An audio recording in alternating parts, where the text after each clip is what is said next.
it's so unfortunate. I mean, who among us hasn't had a brawl or some sort of unfortunate exchange with a sibling? I mean, that's called life. You don't run to a publisher and put it all in print with the intention of hurting the person, talking about how he's always scowling at me and how he used the press agencies within the palace to hurt me and his unattractive bald head, and he looks nothing like our mother. I mean, he hates his brother. That's the big reveal that we've seen so far. He can't stand Prince William. Yes, but the tragedy, and it is a tragedy in all this, is that until Meghan appeared on the scene, Harry and William were very, very close friends, and they were known as the Three Musketeers with Kate. They were an extremely happy group, the three of them. And when Meghan arrived in her first appearance in public with the three, it was meant to be the Fab Four.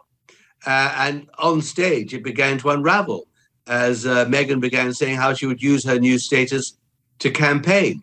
And William and Kate said that, that is not what the royal family does. And even Harry said, well, marriage first. And Meghan then snaps, well, we can multitask. There's no need to wait. And that's the point. Meghan, has a history of disturbing relationships with the family. And as predicted by many people, she has now destroyed the relationship between Harry and his family. What's surprising is the question really is whether Harry realizes himself how he has completely cut himself off, and whether if something goes wrong in his own marriage, which is possible, whether he'll be able to survive. I mean, what does he then do? I mean, it's quite extraordinary that he thinks that this can somehow go unchallenged and without an answer. But I've got to tell you one thing which is very important to understand, that King Charles hates confrontations. He is riddled with guilt about what happened to his marriage and his children. And it's very hard to see that he will do the right thing, which is to challenge his son's recollection.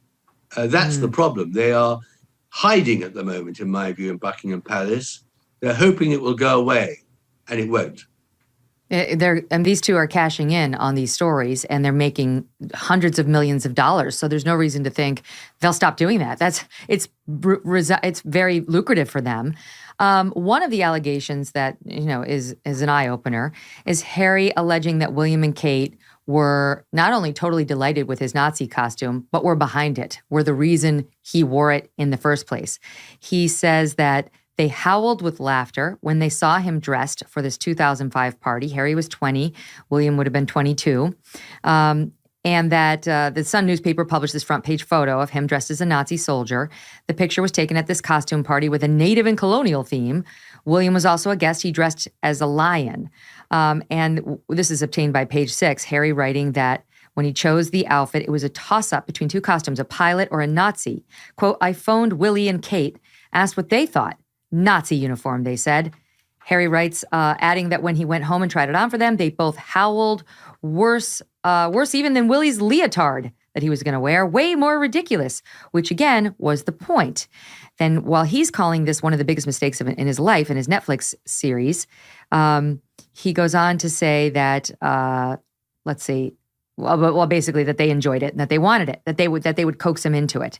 So this dovetails with, I guess, a royal historian Robert Lacey's publication in 2020, where he suggested the first sign of trouble between the brothers came then, at this moment, back when 2005, when Harry was 20, when Harry was resentful. He bore the brunt of public outrage over his Nazi costume, even though William helped choose it. To me, what that tells me, Tom, and you're the expert at this, is that Harry talked to Robert Lacey for Robert's book and was trying to get this story out there for a while now, since the rift after Meghan. Well, I don't think Harry didn't speak to Robert Lacey. I don't think that. But what I do think is that Harry's friends put that round at a very late date.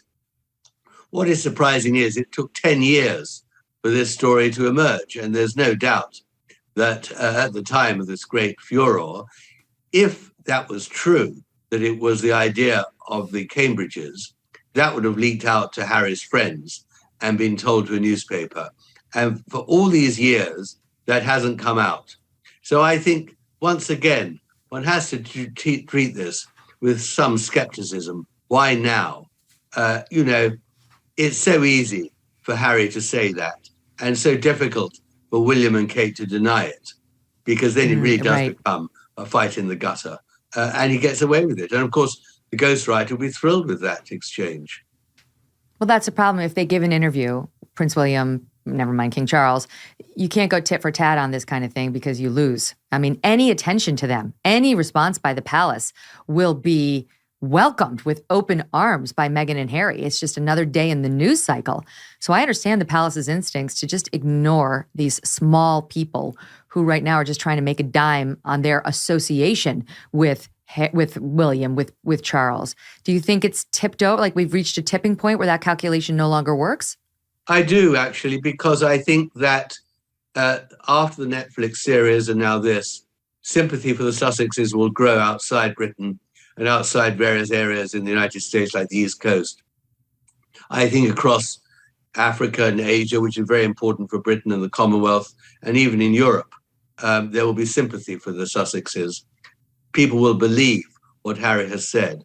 And most important of all, we'll see how the CBS and the ITV, British ITV interviews go down. Will the journalists interviewing Harry really challenge him about the veracity of what he is saying? Will they really say to him, come on, we can't believe you, for example, didn't hit back at William in the row in the cottage kitchen?